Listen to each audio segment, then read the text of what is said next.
Hello guys, welcome to the series of everything you need to know about Python in the simplest possible way. In this video, we will be discussing about the data types, specifically basic data types that may be int, float, string, something like that. So if you consider any other programming language, whenever they are declaring any kind of a variable, they used to define the data type. You might have come across like int and number, something like this. So in Python, we don't need to do something like this. Python typically follows a duck typing. What exactly this duck typing is that when something is looks like a duck, when something is walks like a duck, when something is quacks like a duck, then it may probably a duck. Having that assumption, Python introduces dynamic typing so that you don't need to define the data type based on the properties and behavior of the data that you are passing, that itself identify what kind of data that it is. So going further, we will understand how exactly this works. Let's say I'm giving this number, and what will I get? So this is what in Jupyter notebook we will be having. This is called cell, and here I'm writing some kind of code. So in this cell I'm getting this output as 5. So now we will try to understand what is this 5. In Python, you have a method called type to know what kind of a data that you are passing. Let's say I'm passing 5. The output I am getting is int. So it is telling that the 5 that I am passing is of integer data type. So going further, we will understand different data types. So let me pass. Let's say I have this 3.14, and if I pass this 3.14 to type, what I will get. I am getting something as float. So that's okay, that's fine. So apart from this, we have some other thing which is called complex number. So let's say I have 3.4j. This is called complex number, complex data type. So if you execute this, and if I wanted to know in complex numbers, the first thing is a real number and the second thing is image number. I am showing this is because to let you know that Python supports complex data types as well.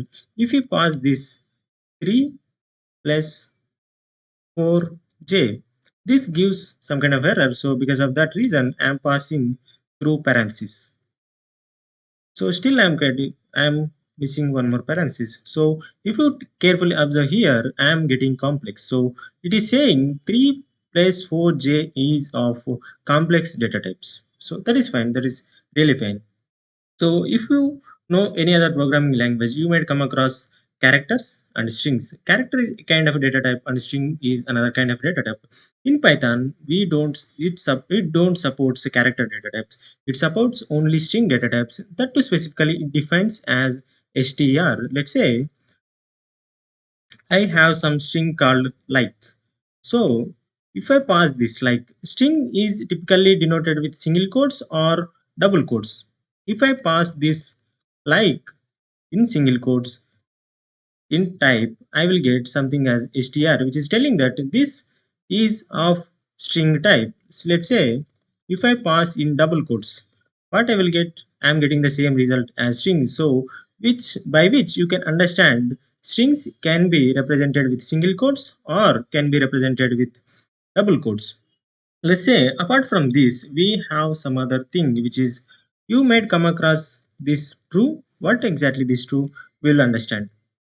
Let's say I am passing this to type. What I will get? Guess what? Guess. I am getting something as bool. Python supports Boolean data types as bool. Let's say if I pass false, I will get bool. So these true and false are of Boolean data types. So going further, we have something called none in Python. So guess what exactly this data type and comment what you guess in the comment section. So let me execute this. We got something as none type. In Python, we also having the specific type which is of none type, which is only for this particular thing which is none. So these are the basic data types that we have in Python. These are the not only data types, we have some of the advanced data types like list, tuple, set, dictionary that we will be discussed in the coming videos. So for the next video, to make our brain little bit curious to learn what I will do is that I have this 5 plus 10.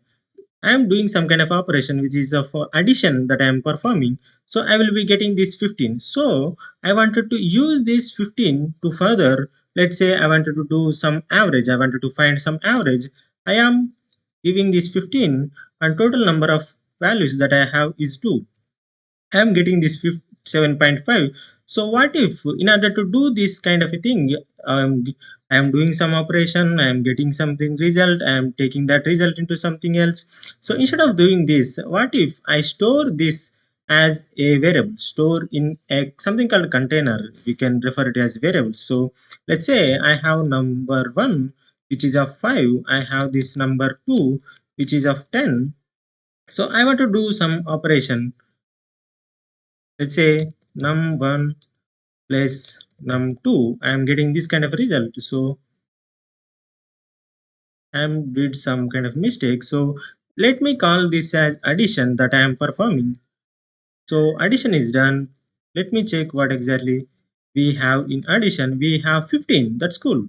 So we wanted to use this addition furthermore for finding average. Average is equal to addition divided by total number of numbers that I have is 2.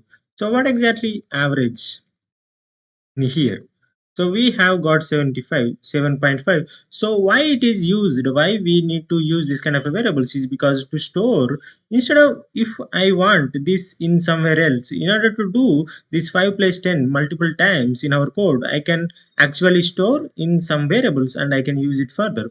So to understand more detail, we will in the next video we will understand more about variables. What are the conventions to naming a kind of a variable, that we will be seeing in our next video. Thank you for watching this video. Subscribe for more.